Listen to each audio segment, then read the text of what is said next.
नमस्कार सबैजनालाई। यो भिडियोमा चाहिँ आज हामीले जापानको VFS को अपॉइन्टमेन्ट कसरी लिने भन्ने चिज सिक्न गइरहेका छौँ। तपाईहरुको अब जापानबाट चाहिँ COE आइसकेपछि चाहिँ अब पासपोर्टमा भिजा लगाउनको लागि चाहिँ तपाईहरुले अहिले चाहिँ VFS मा गएर तपाईहरुको डकुमेन्ट सबमिट गर्नुपर्ने हुन्छ र VFS ले चाहिँ जापानिज एम्बेसी काठमाडौँमा चाहिँ उनीहरुले पुर्याइदिन्छ। त्यहाँबाट स्ट्याम्पिङ भएर फेरि पासपोर्ट तपाईहरुसँग आइपुग्छ है। आजको यो भिडियोमा चाहिँ हामीले VFS को अपॉइन्टमेन्ट कसरी लिने भन्ने चिज सिक्न गइरहेका छौँ। तपाईहरुले चाहिँ यो चाहिँ कम्प्युटरबाट पनि लिन सक्नुहुन्छ, साथै तपाईको आफ्नो मोबाइलबाट पनि लिन सक्नुहुन्छ। अब सुरुमा चाहिँ तपाईहरुले आफ्नो ब्राउजर ओपन गर्नुस्। अब अहिले मैले यहाँ एउटा ब्राउजर ओपन गरेको छु है।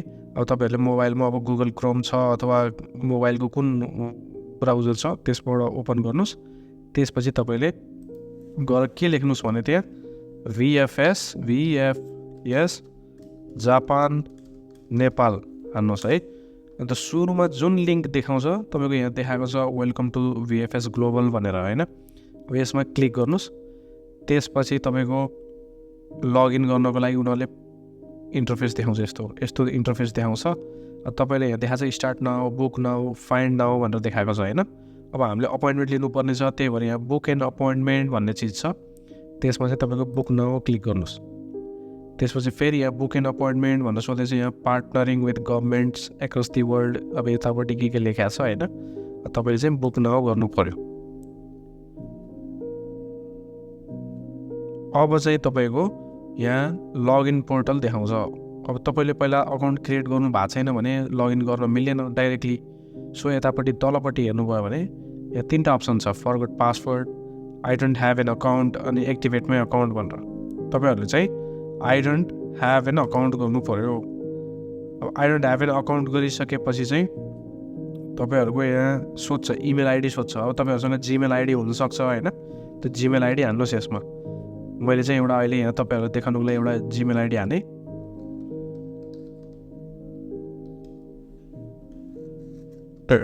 gmail.com। त्यसपछि एउटा पासवर्ड आफ्नो सेट गर्नुस्।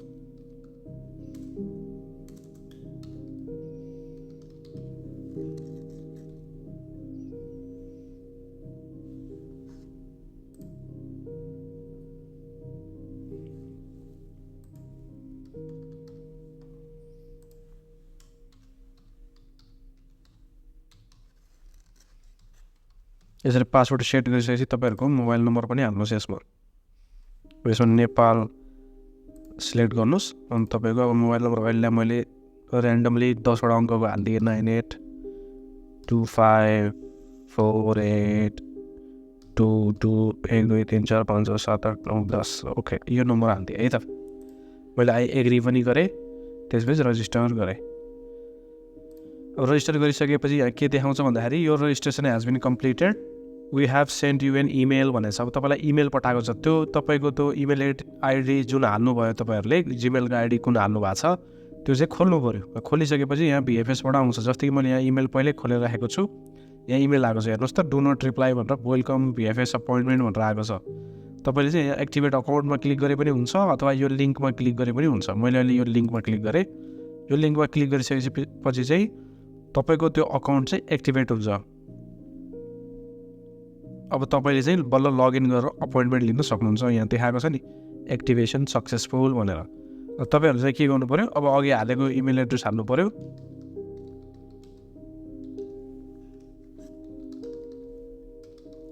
अघि पासवर्ड के हाल्नुभयो हजुरले पासवर्ड त्यो हाल्नु पर्यो। अब यहाँ सक्सेस लेखेको छ। अब त्यसपछि साइन इन गर्नु पर्यो। अब साइन इन गरिसकेपछि चाहिँ तपाईको यस्तो देखाउँछ। पहिलाको अर्कै इन्टरफेस थियो, अहिले VFS ले चाहिँ अपडेट गरेको छ। अहिलेको इन्टरफेस यस्तो छ। पहिलाको चाहिँ मेरो युट्युब च्यानलमै जानुभयो भने चाहिँ त्यसमा पुरानो भिडियो पनि देखाएको छ VFS बुक कसरी गर्ने भनेर। तर अहिले यो नयाँ इन्टरफेस आइसकेको भएर चाहिँ मैले फेरि यो भिडियो बनाउँदै छु, नयाँ भिडियो। अब तपाईहरुले के गर्नु पर्यो भने स्टार्ट न्यू बुकिङ गर्नु पर्यो। अब स्टार्ट न्यू बुकिङ गर्नु पर्यो। अब जापानको लागि एउटै मात्र सेन्टर छ, त्यही भएर यहाँ डाइरेक्ट अटोमेटिक देखाउँछ जापान भिजा एप्लिकेसन सेन्टर भनेर, अरू छैन। त्यही भएर एउटै देखाउँछ हैन। चुज योर अपॉइन्टमेन्ट क्याटेगोरी भनेको अब अल क्याटेगोरीमा क्लिक गर्नुस्। चुज योर सब क्याटेगोरी भनेको अब तपाईँ केमा एप्लाई गर्दै हुनुहुन्छ त? अब तपाईँ विद्यार्थी भिजामा जाँदै हुनुहुन्छ भने स्टुडेन्ट क्लिक गर्नु पऱ्यो। अब बिजनेस हो, सर्ट टर्म बिजनेस हो भने 6 महिनाभन्दा तलको छ, 3 महिनाभन्दा तलको छ बिजनेस भने त्यसमा जाँदै हुनुहुन्छ भने सर्ट टर्म बिजनेस। टुरिज्म हो, अब कोही हुनुहुन्छ तपाईँको उहाँ छोराछोरी अथवा बुवा आमा कोही हुनुहुन्छ, तपाईँ घुम्नको लागि जाँदै हुनुहुन्छ भने टुरिज्म गर्नु पऱ्यो। अथवा साथीभाइलाई भेट्न जाँदै हुनुहुन्छ भने भिजिटिङ गर्नु पऱ्यो। र तपाईँ डिपेन्डेन्टमा जाँदै हुनुहुन्छ, सिवाई पनि छ भने चाहिँ विथ सिवाई गर्नु पऱ्यो। अहिले चाहिँ मैले स्टुडेन्ट गरेँ। अब यहाँ तपाईँको अर्लिएस्ट अभाइलेबल स्लट देखाउँछ, कहिले कहिले अभाइलेबल छ त मात्र। अब 4 गते इङ्ग्लिस तारिक 4 तारिकको लागि चाहिँ अभाइलेबल रहेछ। अब हामीले यहाँ कन्टिन्यू गऱ्यौँ भने चाहिँ अब तपाईँको यहाँ नाम, अब डिटेल्सहरू भर्नु पऱ्यो होइन। अब तपाईँको यहाँ नाम भर्नुहोस्।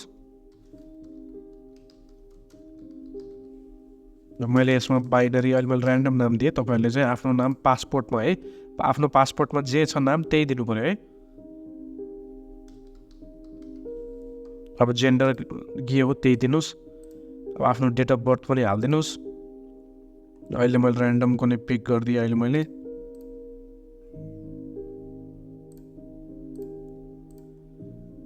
नेसनालिटी अब नेपाल लेख्नुहोस्।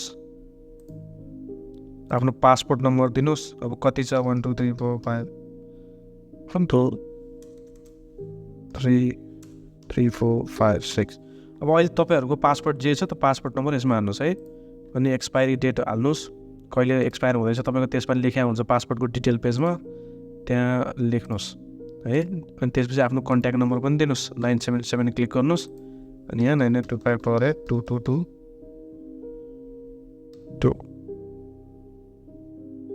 अघि अब तपाईँले इमेल एड्रेस दिनुभएको छ, त्यही इमेल एड्रेस दिए पनि भयो। अथवा कुनै अर्कोमा रिसिभ गर्न चाहनुहुन्छ भने त्यो दिँदा पनि केही फरक पर्दैन। यसरी तपाईँले इमेल एड्रेस दिन सक्नुहुन्छ। त्यसपछि पुरै डिटेल्सहरू फेरि एकचोटि चेक गर्नु होला। अनि त्यसपछि चाहिँ तपाईँले सेभ गर्नुहोस्।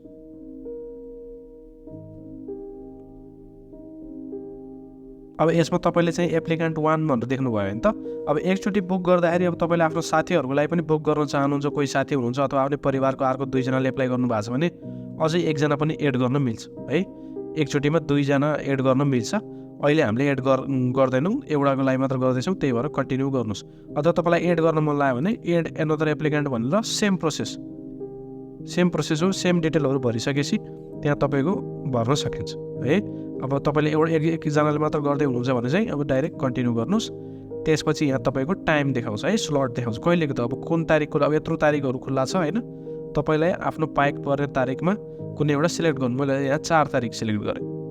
अब 4 तारिक सिलेक्ट गरिसकेपछि चाहिँ अब कुन टाइम त यहाँ टाइम देखाउँछ। अब यहाँ 1 साढे 1 बजे 1:40 1:50 होइन। कुनै एउटा पाइक पर्ने, आफूलाई पाइक पर्ने टाइम सिलेक्ट गर्नुहोस्।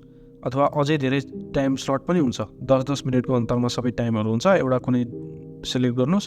सिलेक्ट गऱ्यो भने यहाँ सेलेक्टेड भनेर देखाउँछ है, यहाँ ग्रिन देखाउँछ। अनि त्यसपछि कन्टिन्यू गर्नुहोस्। अब यहाँ तपाईँको डिटेलहरू फेरि एकचोटि रिभ्यू गर्न दिन्छ, कुनै मिस्टेक छ भने एडिट गर्नुहोस् भनेर। यहाँ मैले बाइनरी डिजिटल, अब यहाँ यसरी क्लिक गर्नुभयो भने सबै देखाउँछ। Date of birth, passport number होइन, expiry date, contact number, email, standard services सबै देखाउँछ। त्यसपछि आई एक्सेप्ट गर्नुहोस्। यो अब जे गरे नि भयो, ठिक गर्दा नि हुन्छ, नगर्दा नि हुन्छ। टर्म्स एन्ड कन्डिसन चाहिँ गर्नुपर्छ। अनि कन्फर्म गर्नुभयो भने तपाईँको अपोइन्टमेन्ट बुक भयो। Thank you for booking an appointment with us भनेको छ। अब तपाईँले यहाँ बुकिङ डिटेल्स भन्ने चिजमा चाहिँ क्लिक गर्नुभयो भने त डाउनलोड हुन्छ तपाईँको बुकिङ। अब तपाईँको बुकिङ डाउनलोड भइसकेपछि कस्तो आउँछ त भनेदेखि यसरी आउँछ।